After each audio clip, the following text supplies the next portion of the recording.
folks, it's me again, Al from One Man Indie, and I'm still grinding away at improving and getting this game ready, hopefully for Steam, and that's part of the reason why I'm getting in contact with you guys today, because I actually followed a post from a fellow user of RPG Maker.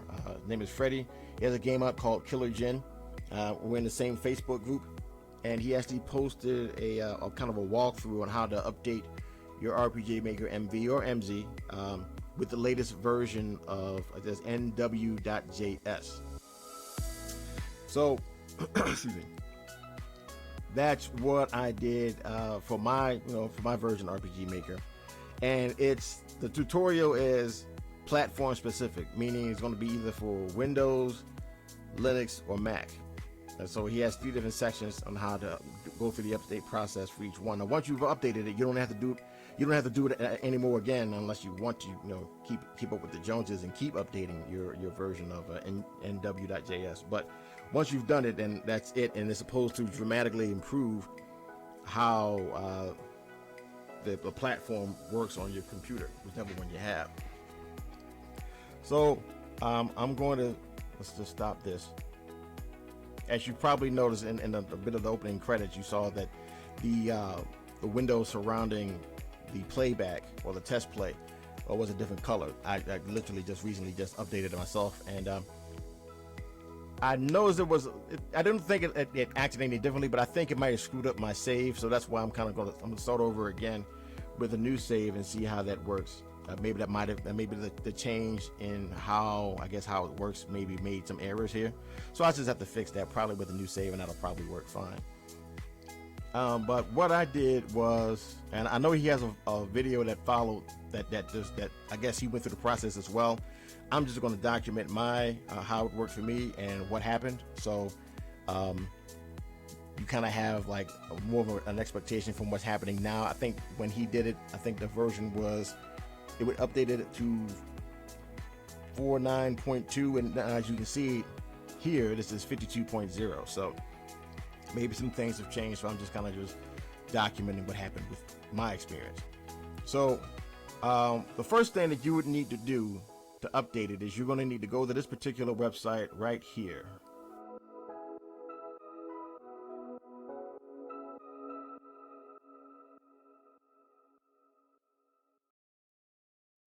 Once you've done that, you're going to download in many cases, the 64-bit version of this particular,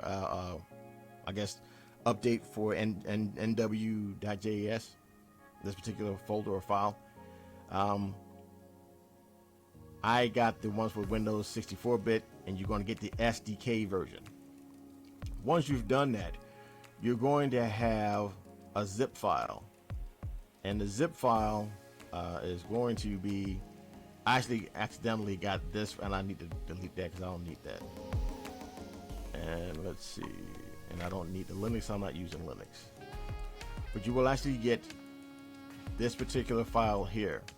You can scan it, of course, to make sure there's no viruses. You can use whatever antivirus or anti-malware program that you trust or that you use, and it'll come up fine, no errors, at least not on my system.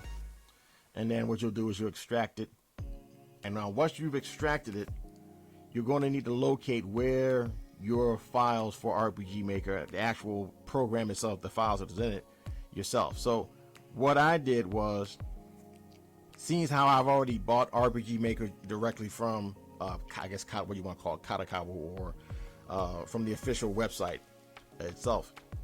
And what I did was I went, through my C drive, program files, went to Katakawa RPG Maker MV.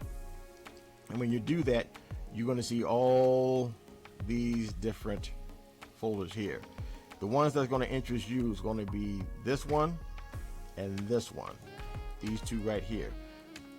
He suggests that you go to this one first, and then select everything that's in here and delete it.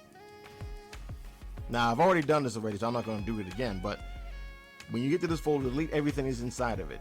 And then what you will do is, once you've extracted this in whatever program you use, I use 7-zip, but whatever one you want to use, I came to this here folder here again, and you notice that everything's the same because I had actually done this.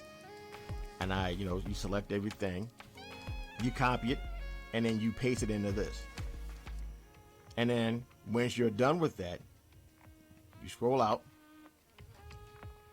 and do the same thing here. Delete the folders that are within it, and then you paste all of this in. Excuse me.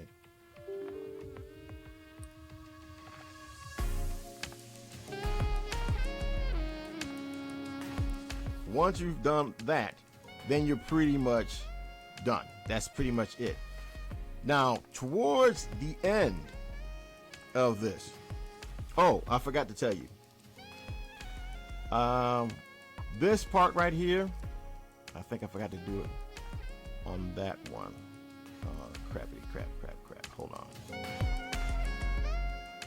on. Well, you get to see it in live fire anyway, so. Okay, and let's see, make sure I actually did this.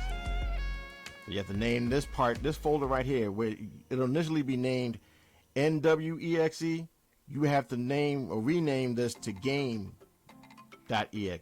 for this one. I think I have to do the same thing here as well, right? Yep.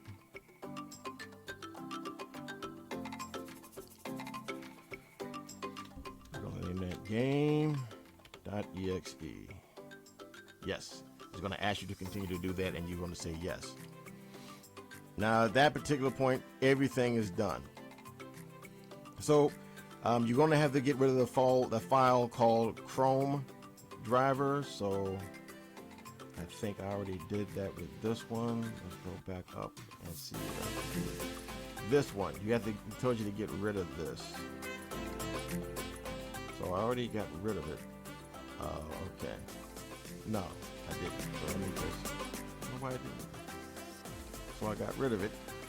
That's the one file you have to delete. But after that, you're pretty much locked, cocked, and ready to rock, and you should be able to go from there.